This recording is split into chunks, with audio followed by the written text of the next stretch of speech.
The Untold Origin of WWII, the bridge that started a world war. Secrets of July 1937. What if we told you that World War II didn't begin in Europe, but on a quiet Chinese bridge, under the watchful gaze of ancient stone lions? How does a lost Japanese soldier trigger the rise of Mao Zedong, the fall of Chiang Kai-shek's ambitions, and the burning of Shanghai's skyline?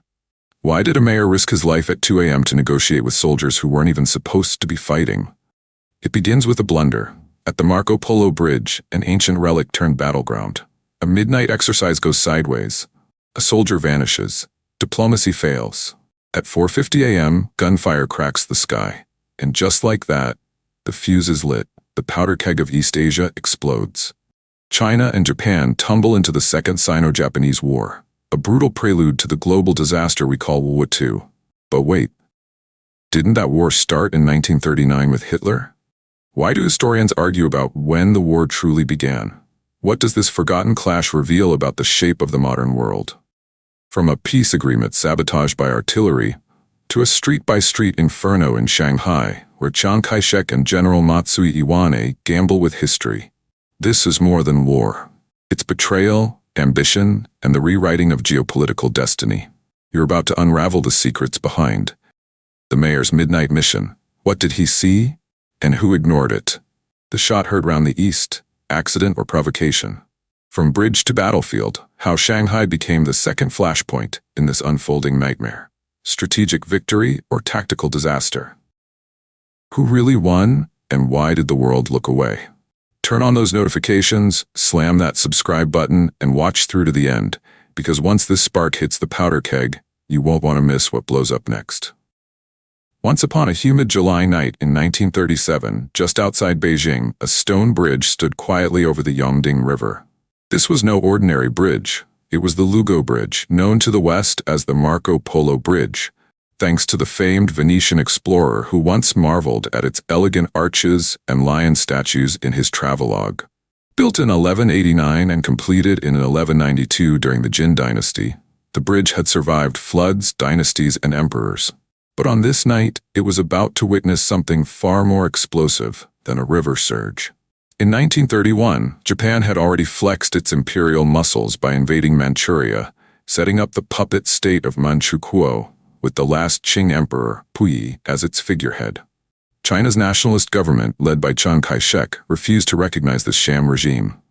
Chiang, a complex man, military strategist, devout Christian, and sometimes ruthless authoritarian, was determined to unify China and resist foreign domination. His weakness? A tendency to prioritize internal threats like the communists over external ones, even as Japan loomed ominously. On July 7, 1937, Japanese troops stationed near the Marco Polo Bridge were conducting night maneuvers, a routine military exercise. But this time, something went wrong. A Japanese soldier, Private Shimura Kikujiro, failed to return to his post. Cue the alarm bells. The Japanese command under General Renya Mutaguchi, a man known for his fiery temper and belief that weakness was provocative, demanded to search the nearby Chinese town of Wanping.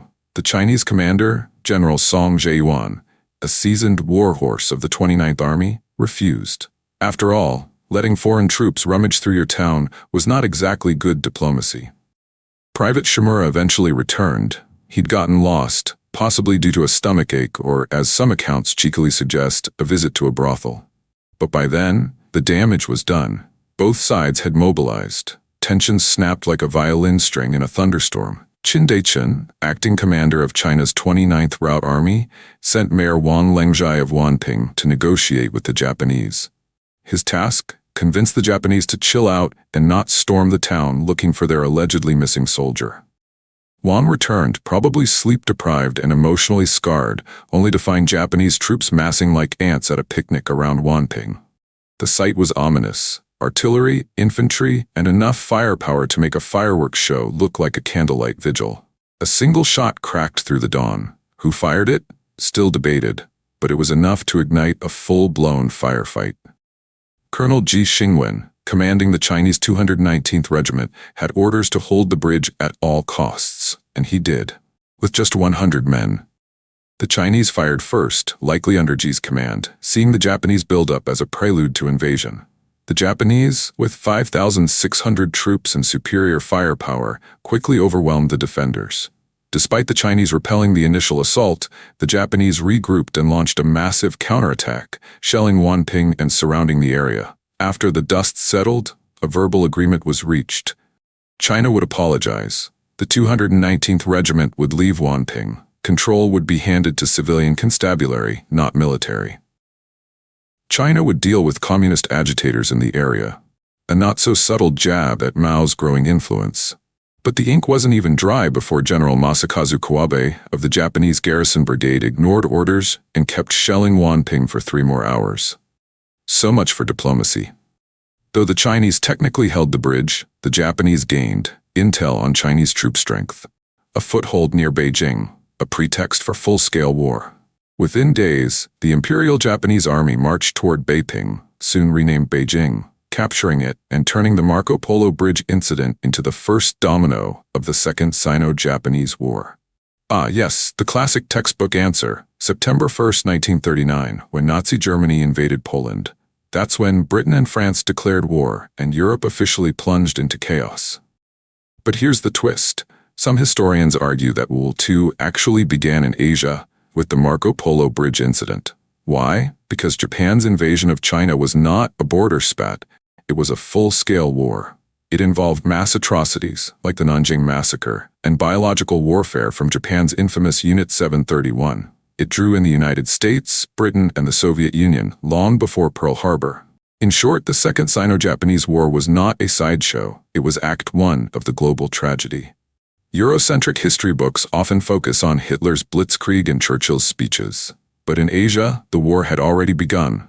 2 years earlier, with a missing soldier, a stone bridge, and 2 generals who refused to blink. The Marco Polo Bridge was only the beginning. When the dust settled near Beijing, Japan had tasted blood, and China's resolve had hardened. Now the war leaps from ancient arches to neon-lit boulevards. In our next episode, witness how Chiang Kai-shek, desperate to show the world China's courage, throws everything into the fiery crucible of Shanghai, a city that blends silk-robe tradition with steely ambition. Across the front stands General Matsui Iwane, cold, calculating, and ready to crush China's heart. This isn't just a battle, it's modern warfare unfolding in an ancient soul. It's street-to-street carnage, aerial bombardments, and the rise of total war. Don't miss how the spark at Marco Polo ignites Shanghai's inferno. Hit subscribe, turn on notifications, and join us for a chapter of history that will leave you breathless.